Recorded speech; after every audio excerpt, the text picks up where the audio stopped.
What's going on, guys? This is Mikeinoid, and today we are going to talk about backlogs. 2020 was supposed to be a great year for gaming, but due to the current circumstances, most games have been pushed back for 2021, i.e. Halo Infinite. And a lot of places were forced to close down, and most of us switched over to doing school/work from home. So these times have made it easier for me to finally work on my backlog of games. If you don't know what a backlog is, don't worry. I will be telling you what it is, as well as discussing if it's bad and some strategies on how to reduce one's backlog. First, let's discuss what a backlog is in general. According to the Google definition, a backlog is an accumulation of something, especially uncompleted work or matters that need to be dealt with. So backlogs aren't exclusive to gaming. They can also be referred to any other media such as books, movies, music, or it can be referred to something work related like a bunch of reports that need to be filed.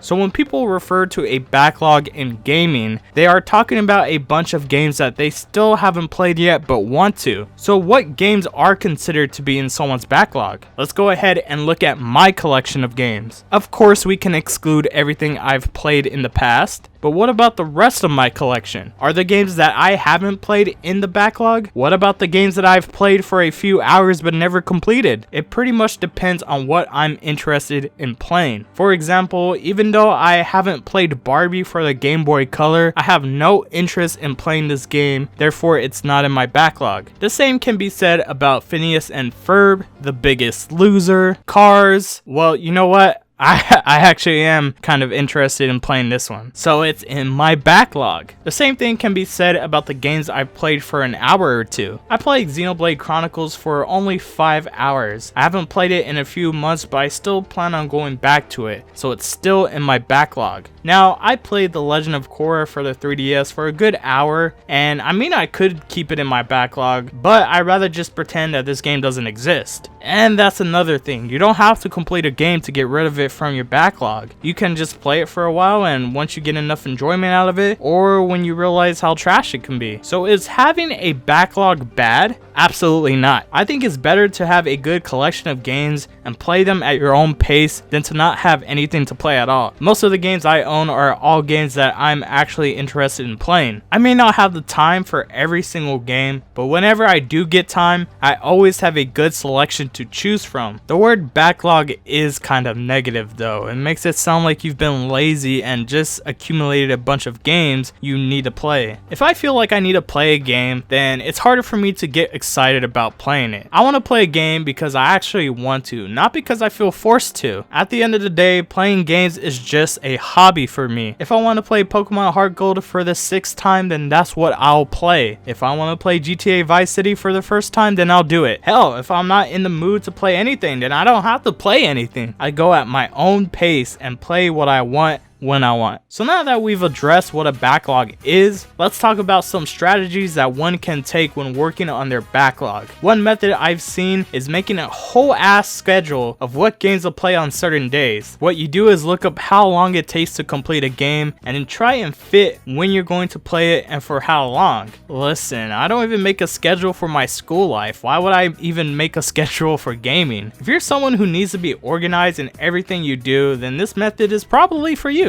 But in my opinion, this is just too much work just to figure out what game I should play next. Another method is not buying a new game until you finish your current one. Now this method is more for preventing a backlog, but not for taking care of an existing one. I can't even imagine having to play through all of my backlog just for me to be able to buy another game. I would never buy a game again. If you're really casual about gaming and don't get new games often, then this is probably a good strategy for you. But for the rest of us, this just isn't practical, man. The third method is focusing on a certain group or category of games. I got a few examples of this. You can focus on going from console to console, so you can play all your NES games first, then play through all of your PS1 games and so on. You can focus on franchise. First you want to play through all the main Pokemon games, then play through all of the Fables. You can also go by genre. Play through all your platforming games, then play all of your first person shooters, then RPGs. These aren't necessarily groups, but you can go through your backlog alphabetically, year released, shortest to longest. It's all up to you. And the final method of reducing your backlog is the what you're in the mood to play method. This is basically just looking at what you got, picking a game that you're in the mood for and playing it. This is the method I do. This method might seem random, but you can give yourself guidelines. If you want a random approach, then you could just take all your games and pick them at random. The only guidelines I have for myself is to try and pick a different genre of game. For instance, I finished Persona 4 Golden for the second time in a row and decided I wasn't ready for another JRPG, even though I really wanted to start playing Persona 3. I really just needed a break from the genre, so I just went with a rhythm game.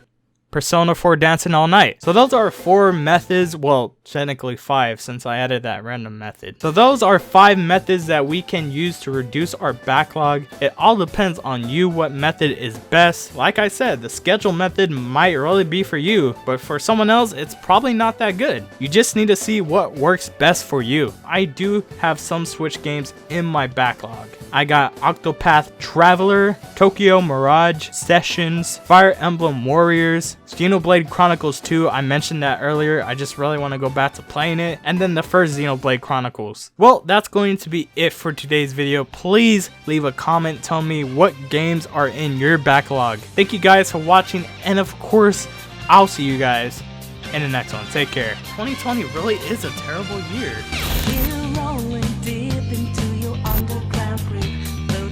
Prior notice, God for you.